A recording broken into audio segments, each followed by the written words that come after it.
Hello, hi, welcome. My name is Sarah and this is Wicked Reading. So I'm not in my usual setup with all my books behind me because I just wanted to sit in, this is my reading chair. I just wanted to sit in my chair next to the window, have some sun on me. I just didn't have it in me to get the whole setup going. So in May I did participate in a readathon, the Escape the Readathon hosted by Books with Lexi. It was so much fun and I did end up reading more than I usually do. I ended up reading 13 books. So let's go through my stats really quick and then we're gonna get into the books and I'm gonna go in order of how I read them. So for my stats, which I just keep on Storygraph, I read 13 books, which according to Storygraph equated to exactly 4,000 pages. My top moods were dark, tense, mysterious, adventurous, and then there's a little bit of emotional, a little bit of funny. So my top genres were horror, fantasy, and romance, which is just me all the time anyways. So I did end up rating all 13 books that I read for the month, and my average star rating ended up being 3.5. It was quite a mixed bag. I only have one 5-star book in this whole pile, unfortunately. I was a little bit more harsh. I don't want to say harsh, but I was a lot more forthcoming with 2 stars for this month. I've just always held back from giving 2 stars because it's so mean. I feel like it's mean, but it just is the truth. If a book's a 2-star for me, I'm realizing my 2 stars don't necessarily mean I wouldn't potentially recommend it to a very specific type of person, but it overall just did not work for me and I really did not find myself getting any joy from the book. 3 stars, I at least found some joy in the book. Definitely some things I would change or some things that didn't work, but there was still joy to be had and it was a decent enough time where, again, I would recommend it to certain people. Okay, so first in the month of May, I ended up reading The Ritual by Adam Neville. I did technically start this in April, but most of it I read in May. I do have a reading vlog for this book. I will obviously link it down below and it'll be in the cards. So I'm going to keep my thoughts very brief here. So in this book, we were following a group of 4 guy friends and they decide to go on a hike in the Scandinavian wilderness. While they are hiking, they end up getting lost and decide they want to try to do a shortcut through a part of the forest that looks like is not normally walked through. There's no apparent pathways, but they decide to try to go through that as a shortcut. They end up getting even more lost and end up coming across some ominous buildings and end up finding some creepy artifacts. So this book was kind of hard for me to decide where I landed because a lot of the first half just kind of started to get very dragged out. I will say I had some issues with the writing choices. The men talked a little bit about their wives and everything they had to say about their wives was just coded negatively and it left a bad taste in my mouth. I didn't really like how that was approached. And there was also a couple characters that were described as overweight and it just was repeatedly described quite a few times and it kind of got annoying. Once you say to me how a character looks, that's all you gotta do.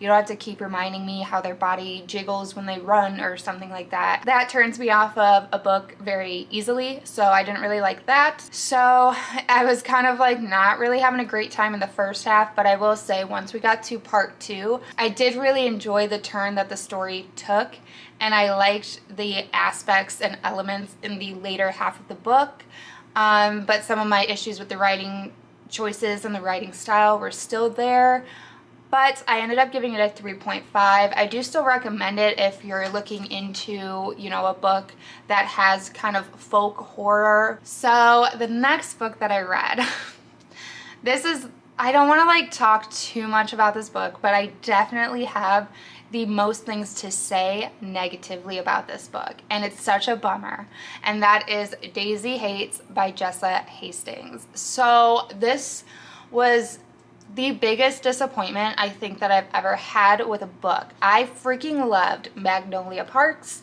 It was a 5-star.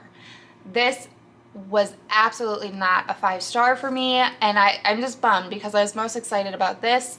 This series in general follows this group of young socialites, these rich kids pretty much in the UK. It's very much Gossip Girl, but in the UK. And absolutely loved the first one. This one was such a disappointment. So in this one, we follow Daisy, Pates, and Christian, as well as Daisy's brother, Julian. And all of the characters in this book, their wealth is linked to criminal activity and unsavory ways of getting your money. So I was super excited because I thought that there was going to be a lot of kind of crime stuff going on. There's like a tiny little bit, but like there should have been way more in my opinion. And I just feel like Daisy was just like not as cared about as a character as Magnolia was. Magnolia just stands out so much more as a character than Daisy, and I was getting annoyed because in this book there's a lot of repetition.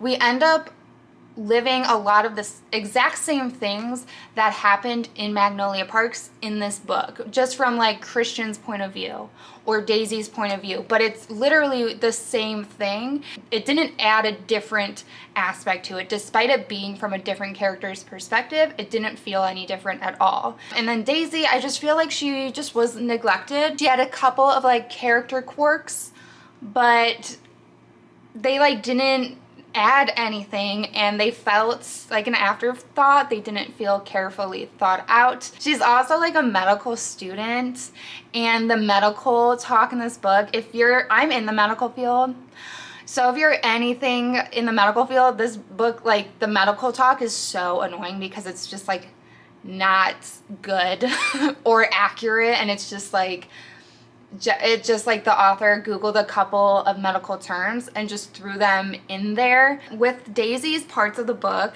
there was in-text citations, which I cannot tell you how annoying it was. I did not even, halfway through the book, I stopped fucking reading what the in-text citations were for because they're pointless.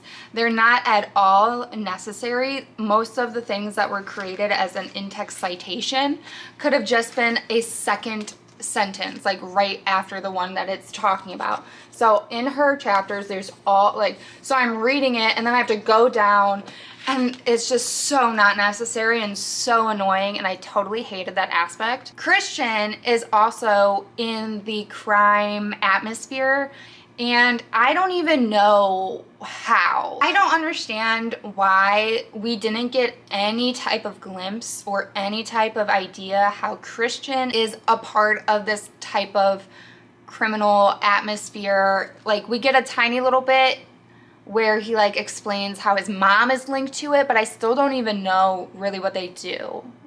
And I feel like there should have been more moments where Christian was embedded in his family and in that drama.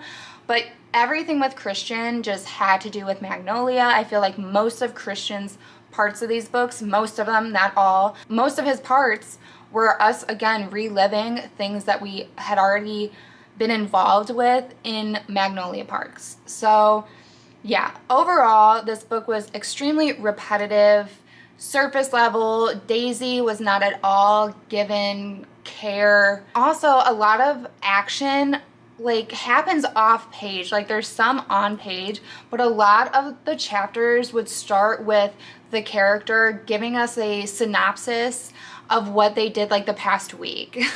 It's like, why didn't we just do that? I know I rambled a lot with this book, but yeah, overall it was extremely disappointing. Character development lacked, storytelling lacked, the writing lacked, those in-text citations fuck all the way off. Yeah, this, like, I'm still gonna read the third book, mostly because I feel like it's gonna be a lot better because we're back to Magnolia, so I feel like it's gonna be better. I might totally skip out on the fourth one, on like Daisy's second book, but yeah, this one was such a disappointment, a total bummer, and absolutely nothing compared to Magnolia Parks. And this was 2 stars. Next up, I read Tell Me I'm Worthless by Allison Rumfitt. So this was a surprise. The only reason I even have this book is because I got it in a Nightworms package. It was not on my radar at all, and to be totally honest, the only reason I read this is because I wanted to read a slightly shorter book. So I had no idea what to expect with this book. I didn't even look into it or read the synopsis. I just did it. I'm just gonna read the back of this because I don't really know how to summarize the book plot-wise, so I'm just gonna read this for you guys. 3 years ago, Alice spent one night in an abandoned house with her friends Isla and Hannah. Since then, Alice has lived a haunted existence, selling videos of herself for money, going to parties she hates, drinking herself to sleep. Memories of that night torment Alice, but when Isla asks her to return to the house, she knows she must go. Together, they must face the horrors that happen there, must pull themselves apart from the inside out, put their differences aside, and try to rescue Hannah, whom the house has chosen to make its own. Cutting, disruptive, and darkly funny, Tell Me I'm Worthless is a vital work of trans fiction that examines the devastating effects of trauma and how fascism makes us destroy ourselves and each other. So yeah, that's actually a really good, like, easy synopsis for this book. It is very, it's so hard to explain. It is really good, for one. Like I said, I had no expectations going into this. I didn't even know what I was getting myself into, but it did end up leaving such a lasting impression on me. So it very much explores trans experience, and it talks about fascism and society and stuff like that, and it has a lot of kind of metaphorical talk. We deal with a haunted house that is very kind of like Shirley Jackson-esque with Haunting of Hill House. So this book does a fantastic job of really kind of walking the line and showing you two sides of thought without pushing you to think either one. So we get some characters that are trans and very pro-trans and ally, but then we also have characters that fall under TERF, which is something I hadn't heard about until this book. So I learned a lot from this book and gained a lot of perspective. And yeah, so it really challenges your thought. And I really enjoyed the way that the horror elements were brought into it. I think it was very effective. There is quite a bit of body horror in this that I think was done really well. I will say I know that some of this book kind of went over my head with some of the connections to other literary works, and I feel like there was other connections in there and like metaphors that I just didn't fully grasp. I feel like this is a book that you get something new from it every time you reread it, and I will definitely end up rereading this and like annotating. This book is something that deserves like a full discussion, a full literary review. I really love when horror combines social commentary, and it's just extremely relevant. The author herself is a transgender woman. I really enjoyed this. I gave it a 4-star, but I do feel like once I reread it, it might be higher because I just wasn't able to really sit with it and dissect the book as much as it deserves, where I feel like, again, once I reread this, I'm just gonna keep getting more and more from it. So retrospectively, I feel like it should be bumped up to at least a 4.5.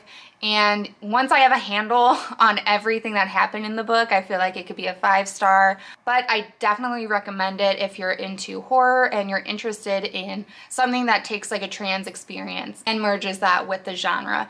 There is a haunted house element where the haunted house is very personified, and I really love that. And then there's kind of like a backstory that goes with that. So in a way, it's kind of like gothic-y, but like not really. It really blended a lot of things together, a lot of different genres and a lot of different writing styles, and yeah, it was very effective. Okay, so my lighting changed because I was getting blinded, so I had to close my shades, but I feel like it actually looks better now. Okay, so moving on. After that, I ended up reading Penpal by Dathan Auerbach. So this originally started as a collection of like short stories that were individually posted either on like Reddit, I think like Creepypasta, something like that. And then they were combined for a book, and yeah. So you're reading, I don't remember exactly how many, it's been too long since I read it, but like 4 to 6 short stories that all connect to each other. So we're experiencing this through a man who's trying to rewrite some of these stories in order to pretty much better understand some of these unsettling memories he has as a child and kind of reconnect with those and make sense of a lot of stuff that happened to him when he was a kid. I do remember the first 2 stories were like really, really great, and I enjoyed them a lot. I will say I think maybe the 3rd, maybe the 4th, I wasn't as into. So if you consider the stories like by themselves, some of them are really great, some of them are okay, But overall, I liked how they all tied together. I thought it was very interesting. And yeah, each story was definitely very eerie and creepy. Each had a very individual element to it. I had a fun time. Overall, I ended up giving this 4 stars, and I definitely recommend it if you're interested in kind of more of a eerie, unsettling type of story. After that, I ended up reading Between Two Fires by Christopher Buehlman. I think is how you say it, Buehlman. I actually listened to the audio book for this. So the premise of this book has a lot to do with religious ties. So we are following 3 people, a priest, a knight, and a young orphan girl who kind of run into each other in the midst of the Black Death going around and going on a journey. And yeah, it's very journey driven. It has a lot to do with religious stuff, angels and demons fighting, the kind of the rapture and all of that. So it's very religious based, and it was okay. I did have a lot of trouble picturing some of the creatures or whatever that were being described. It wasn't the best descriptions in my opinion. I really did not know what to picture for some of this book. I feel like this would almost be better as like a movie, because yeah, there was a lot of stuff going on that I just like didn't really like get. I didn't feel like super connected to the characters either. And yeah, I don't know. I don't really have like it wasn't bad. It wasn't like a horrible story, but I just like wasn't that connected to it, I think was my problem. And yeah, I really struggled with some of the imagery that was attempted to be portrayed in this book. I just feel like it didn't come across for me. So I ended up giving it a 3-star. After that, I ended up reading This Delicious Death by Kayla Cottingham. I had to return my library copy today, so I no longer have it physically. And this book is a YA horror. I have a vlog for it, so very quickly, the story follows a group of 4 girls that are considered ghouls.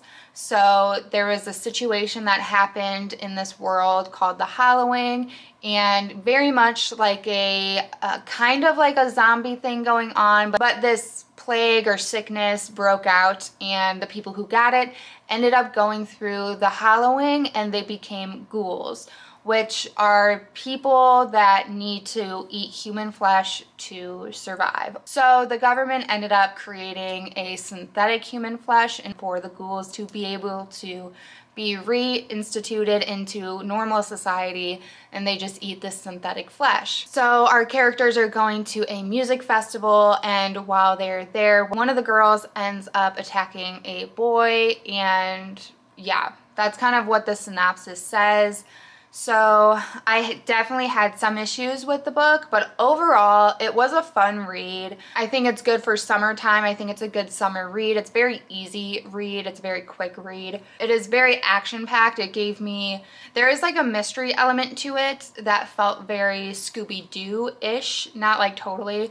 It was kind of Jennifer's Body meets Scooby-Doo, but when I say Jennifer's Body, it's like a smidgen. Like, do not get your hopes up, because like Jennifer's Body is my jam. I love Jennifer's Body. It's just like a little smidgen of that, a tiny little bit. I ended up giving it a 3.5. On Goodreads, I rounded it down to a 3 because I don't feel strongly enough about it to round it to a 4, so I did that. And yeah, again, vlog on that, so it goes way more in depth. My next book is The Weight of Blood by Tiffany D. Jackson. This also is in that same vlog with This Delicious Death. I was doing a YA horror exploration. So this book is a retelling of Stephen King's Carrie. I have never read Stephen King's Carrie. I just know about the story from the movies, so that's what I base this on.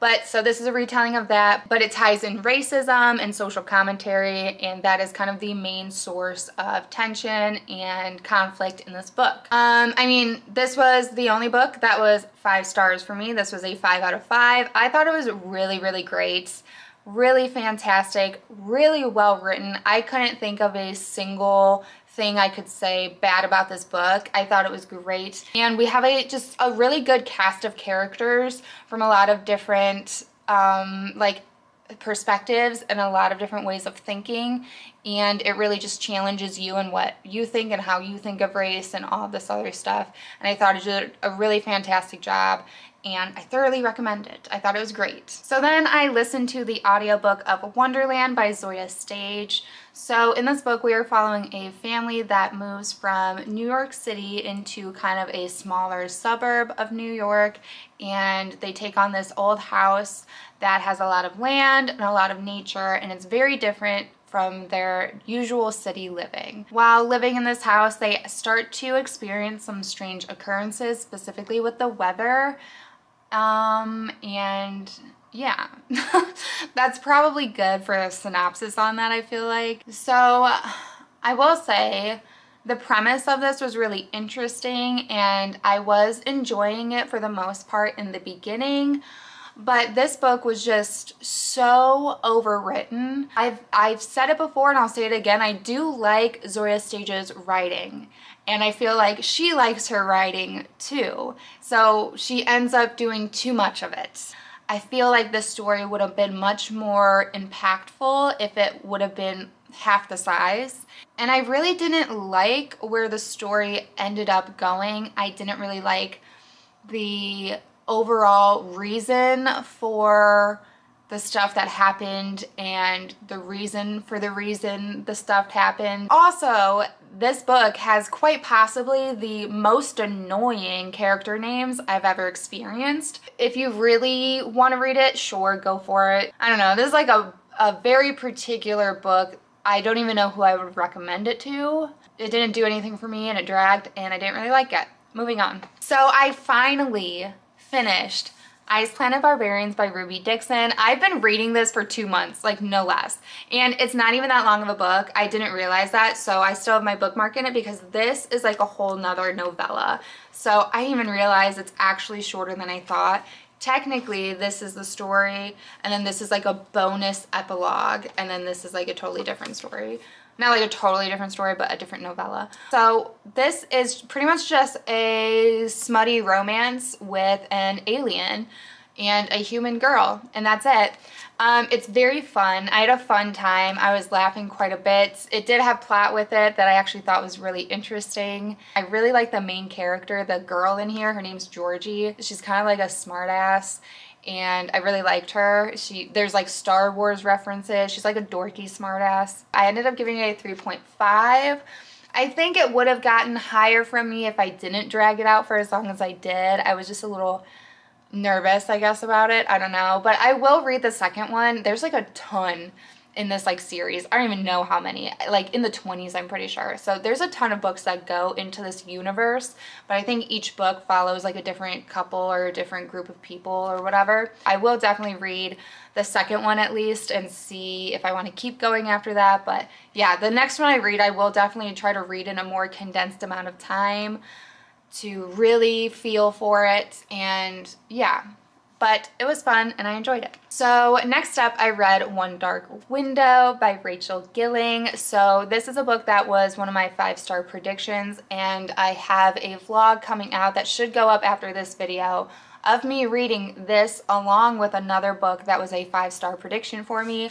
So I'm not going to tell you guys anything right now, so you gotta go watch that vlog, but I wanted to show you guys because I did end up reading this in May. After that, I ended up listening to the audiobook of Ghost Radio by, I don't know if I'm gonna say his name right, by Leopoldo Gout.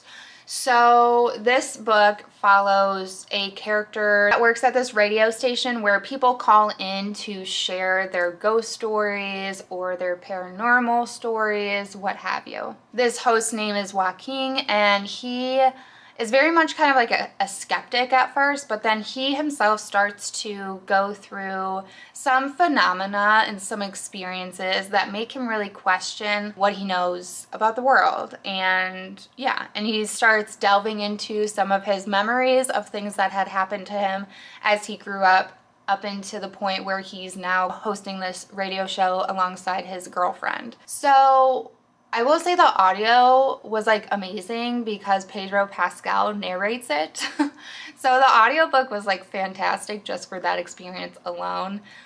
The story itself, it was kind of like a 50-50 for me. I actually really enjoyed the moments where the callers called in and shared their stories. It was kind of like getting some short stories mixed in there that were creepy and you know, creepy and spooky, and I liked that.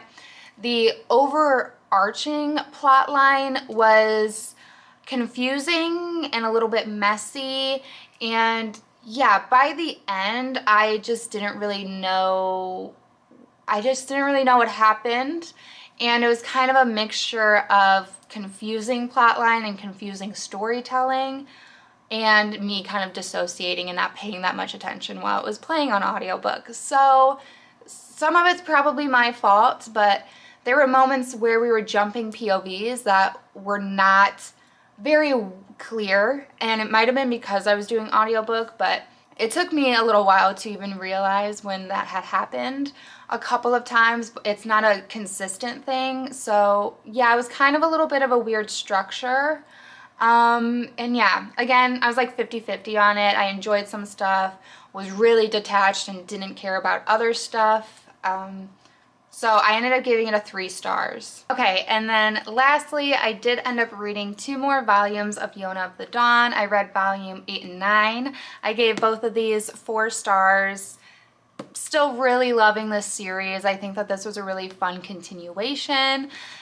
This one in particular, I will say the pacing in the beginning was a little bit strange in volume 9, but page 141, I literally screamed. Page 141 and then a couple of the pages after, ugh, so good. I loved it. I've already talked about Yona of the Dawn so many times on my channel, so I won't repeat myself, but you should definitely read it. It's so good and I love it. So that is everything that I read in May. It was a pretty mixed bag, but I feel like I'm starting to really hone in on my exact tastes in these various genres that I like. So exciting stuff. Every book I feel like is still a win, whether or not you actually liked it. You learn a little bit more about yourself. So let me know what you guys read in May, what your favorite book was, what your least favorite was. I'd love to know. If you haven't yet, please give the video a like, thumbs up, subscribe if you haven't yet, turn on the bell notification, all the fun YouTube things that help your girl out. And as always, thank you so much for watching this video and spending some of your time with me while I talk about books. I truly appreciate it, and that is going to be everything from me today, so I will catch you guys in the next video.